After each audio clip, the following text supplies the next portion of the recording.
Hello my dear friends, आज का video है काफ़ी लोगों ने मुझे रिक्वेस्ट किया था और उसके लिए मैं ये वीडियो बना रहा हूँ। What are the different roles in finance that you get once you complete an MBA from a top tier B school और टियर 2 बी स्कूल। इसमें हम 5 इंपॉर्टेंट रोल्स ऑफ फाइनेंस के बारे में डिस्कस करेंगे जब आप एमबीए कंप्लीट कर लेते हो। तो दोस्तों एक चीज़ मैं आपको पहले बता दूँ कि जब आप एमबीए इन फाइनेंस करते हो ना, तो फाइनेंस के रूल्स कम होते हैं। सबसे ज़्यादा रूल्स सेल्स और मार्केटिंग के होते हैं। फाइनेंस के रूल्स थोड़े कम होते हैं टॉप कॉलेजेस में भी। अगर आप ABCL नहीं जा रहे हो तो कोर फाइनेंस के रूल्स कम होते हैं। बहुत सारे बैंक्स आपको फाइनेंस के रूल्स के नाम पे रिलेशनशिप मैनेजर का रोल देंगे। Relationship manager is not always a core finance role.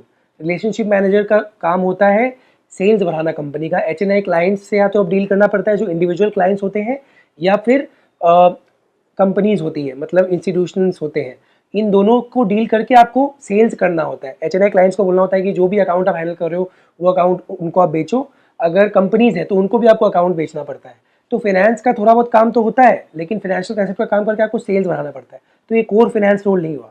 ये भी एक रोल है जो मैं आपको बताऊंगा, क्योंकि ये फाइनेंस के नाम पे ही कंपनीज देती हैं और काफ़ी लोग ये रोल ले लेते हैं क्योंकि सैलरी बहुत ज़्यादा होती है इस रोल में।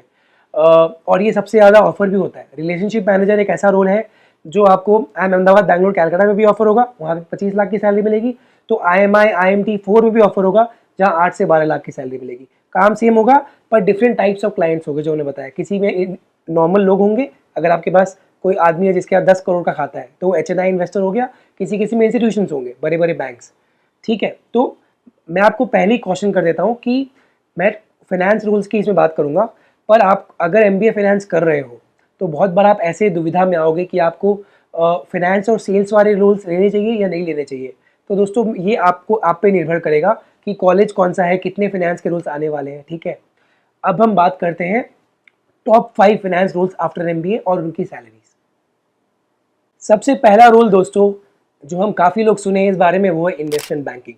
इन्वेस्टमेंट बैंकिंग के जो इंडिया में रूल्स ऑफर होते हैं वो जनरली मिडिल ऑफिस और फ्रंट ऑफिस के ऑफर होते हैं। ज़्यादातर मिडिल ऑफिस के रूल्स मिलेंगे आपको। फ्रंट ऑफिस के रूल्स मिलना थोड़ा मुश्किल होता है। एक बात मैं आपको बता दूं, फ्रंट ऑफिस के रूल्स ABCL से ही जनरली मिलेगा और आज के रेट में बहुत कम कंपनीज ही ये रोल दे रहे हैं। जनरली आपको या तो HSBC या बैंक ऑफ अमेरिका का फ्रंट ऑफिस का रोल मिलेगा। अगर आप ये रोल क्रैक कर लेते हो तो बहुत बढ़िया, क्योंकि बहुत कम रोल्स हैं ऐसे अभी इंडिया में और आपका करियर बहुत बढ़िया हो जाएगा अगर आपको इन्वेस्टमेंट बैंकिंग में करियर बनाना है तो। मिडिल ऑफिस के रूल्स भी ऑफर होते हैं और ये ज़्यादा ऑफर होते हैं। मिडिल ऑफिस के रूल्स बाकी सारी कंपनीज देगी आपको, जो कि है गोल्डमैन सैक्स, JP Morgan Chase, Merrill Lynch, Credit Suisse, ये सारी कंपनीज।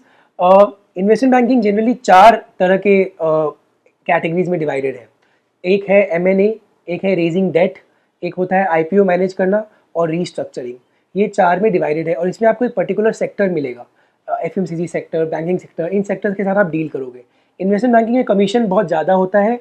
कौन से स्किल्स का इसमें काम होता है? इसमें 2 स्किल्स का काम होता है। नंबर 1 जो स्किल का काम होता है वो होता है of course financial analysis, analytics skills, और दूसरा सेल्स स्किल्स का भी काम आएगा। इसमें आपको सेल्स स्किल्स का भी बहुत ज़रूरत होता है। तो जिनको सिर्फ बैक एंड काम करना है, नंबर क्रंचिंग करना है, उनके लिए जॉब अच्छा नहीं है। इसमें आपके टारगेट्स भी होंगे, सेल्स प्लस नंबर्स फाइनेंस का इसमें काम आएगा। कंपटीशन बहुत ज़्यादा है। अगर आप शुरू में नहीं ले पाते हो फ्रंट ऑफिस रोल तो 3-4 साल बाद भी ले सकते हो। जो मैंने कंपनीज के नाम आपको बताया, ये सारी कंपनीज 30 to 35 लाख से ऊपर सैलरीज आपको देंगी ही, और वेरिएबल सैलरी और भी ज़्यादा होगा। और जो कॉलेजेस में आपको ये रोल्स मिलेंगे वो है IIM अहमदाबाद, बैंगलोर, कैलकाटा, IIM लखनऊ। दूसरा रोल है दोस्तों वेल्थ मैनेजमेंट। जो मैंने आपको रिलेशनशिप मैनेजर के बारे में पहले बताया वो होता है wealth management. Wealth management actually finance role ही है, लेकिन इसमें सेल्स का काफ़ी काम आता है। वेल्थ मैनेजमेंट सबसे ज़्यादा ऑफर होगा आपको, हर कॉलेज ऑफर करेगा। IIM अहमदाबाद, बैंगलोर, कैलकाटा अगर ऑफर कर रहा है तो 20 लाख से ऊपर की सैलरी मिलेगी। अगर आप IMT, IMI जा रहे हो तो भी आपको वेल्थ मैनेजमेंट मिलेगा, तब 10 से 15 लाख की सैलरी मिलेगी। ICICI बैंक में भर के वेल्थ मैनेजमेंट का रोल ऑफर होता है। कोटक महिंद्रा, एक्सिस बैंक, सब में वेल्थ मैनेजमेंट का रोल भर के ऑफर होता है। इसका क्या मतलब हुआ? इंडियन बैंक्स भर के MBAs को वेल्थ मैनेजर का रोल देती है। ये जो रोल देगी उसका नाम होता है रिलेशनशिप मैनेजर। मैंने पहले ही बताया, HNI क्लाइंट्स होंगे, उनको आपको कन्विंस करना होगा कि आप उनको बेचो, क्रॉस सेलिंग करो या अप सेलिंग करो। मतलब अगर जो ऑलरेडी वो अकाउंट ले रखे हैं, जो सर्विस ले रखे हैं, उसको ज़्यादा खरीदें, और अगर नए चीज़ उनको आप बेचो। जो आपको फ़ोन आता है ना कभी कभी, वो फ़ोन नहीं करता है, बट इसमें HNI क्लाइंट्स होंगे, मतलब बड़े बड़े दिग्गज लोग होंगे। समझ लीजिए कि दिल्ली का कोई बहुत ही रिच इंडस्ट्रियलिस्ट, वो आपका क्लाइंट होगा, उनको आपको हैंडल करना है। तो इससे एक फ़ायदा होता है कि बाद में आपका नेटवर्क बहुत बढ़ जाता है, जिससे कि बिज़नेस में या काफ़ी अलग चीज़ें में काम आता है। तो इसमें लेकिन कोर फाइनेंस का रोल ही, इसमें भी सेल्स का काम है, इसमें सेल्स का काम आईबी से ज़्यादा है, तो बहुत लोग इसे पसंद नहीं करते हैं। पर अगर बहुत अच्छे कॉलेज से आप एमबीए करोगे तो आपको थोड़ा ज़्यादा फाइनेंस और वेल्थ मैनेजर का काम मिलेगा। थर्ड रोल है दोस्तों इक्विटी रिसर्च। इक्विटी रिसर्च में सैलरीज थोड़ी कम होंगी, मतलब अगर सेम कॉलेज है, मान लीजिए अहमदाबाद या आई एम लखनऊ, जहाँ पे ये तीनों रोल्स ऑफर होंगे, तो आईबी में ज़्यादा सैलरी होगा, फिर वेल्थ मैनेजर में सैलरी होगा, उससे कम सैलरी आपको इक्विटी रिसर्च में मिलेगी। इक्विटी रिसर्च आपको जनरली डी शॉ, क्रिसिल, ये सारी कंपनीज देंगी इक्विटी रिसर्च का रोल, मोतीलाल ओसवाल। इसमें ये कैसे लोग लेते हैं? जिन लोगों को सेल्स नहीं करना ना, बिल्कुल भी सेल्स नहीं करना, जिन लोगों को सेल्स के अलावा एक्चुअली नंबर क्रंचिंग करना है, फाइनेंस का काम करना है, उन लोगों को इक्विटी रिसर्च पसंद आएगा। लेकिन इसमें क्रिएटिविटी का कोई स्कोप नहीं है, इसमें कन्विंसिंग, सेल्स, टारगेट्स का उतना स्कोप नहीं है। Equity research pure play equity और डेरिवेटिव से आपको डील करना होगा, ज़्यादातर इक्विटी में ही डील करना होता है। तो जिन लोगों को सेल्स नहीं करना उनके लिए रोल बहुत सही है। सैलरी कोई ज़्यादा कम नहीं है, डी शॉ का सीडीसी तो 25 से ऊपर का होता है, क्रेडिट स्विस भी ये रोल देती है, उसमें भी अच्छा सीडीसी होता है, लेकिन फिक्स सैलरी थोड़ा कम होता है डी शॉ के रोल में भी। अगर आप IMI IMT जाते हो तो इसमें आपको ज़्यादा सैलरी मिल सकती है, क्योंकि कंपनी ज़्यादा अच्छी इसमें आएंगी, क्रेडिट स्विस, डी शॉ, और जिनको सेल्स नहीं करना है उनके लिए बेस्ट रोल है फाइनेंस। फोर्थ रोल है दोस्तों रिस्क मैनेजमेंट। सिंपल लफ्ज़ों में मैं आपको बताऊं रिस्क मैनेजमेंट क्या है।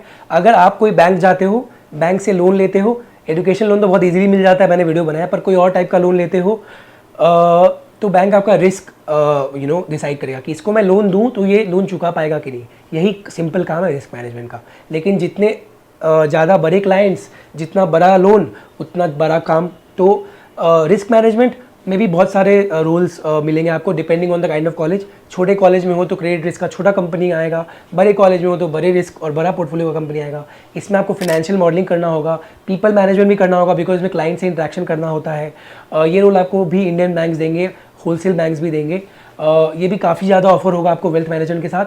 अगर मैं मानूँ तो these two are the most highest offered roles in Indian MBA top 50 colleges में, wealth management and this one which is risk management. Fifth role is corporate financial and analysis, financial analysis.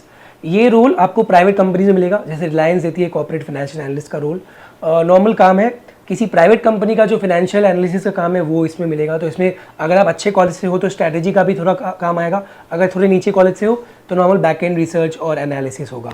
इसमें आपको financial modelling, valuation, इन सब का जरूरत पड़ेगा। Again depending on the college आपको salary 15 lakh से 25 लाख तक मिलेगी। अगर आप छोटे कॉलेज से हो तो 5 से 15 लाख की सैलरी मिलेगी। एक और बात मैं आपको बता दूं दोस्तों कि ये सारे रोल्स किन को मिलेंगे। अगर फाइनेंस रोल्स कम होते हैं, मैंने बताया हर कॉलेज में फाइनेंस रोल्स कम होते हैं, कोर फाइनेंस रोल्स, तो बहुत मारा मारी होती है, क्योंकि बहुत लोग फाइनेंस करना चाहते हैं। मुझे फाइनेंस नहीं करना चाहता, पर मुझे पता है कि काफ़ी लोग फाइनेंस करना चाहते हैं। बीकॉम वाले भी फाइनेंस करना चाहेंगे, इंजीनियर्स भी फाइनेंस करना चाहेंगे। तो किन को फाइनेंस का रोल लेना चाहिए, कंपनी किन को लेंगे? तो कंपनी देखेगी कि आपके कंसेप्ट कितना अच्छा है, मार्क्स कितने अच्छे हैं, वैल्यूएशन, फाइनेंशियल मॉडलिंग, इन सब का आपको नॉलेज होना चाहिए। सब्जेक्ट आपको MBA में पढ़ाया जाएगा।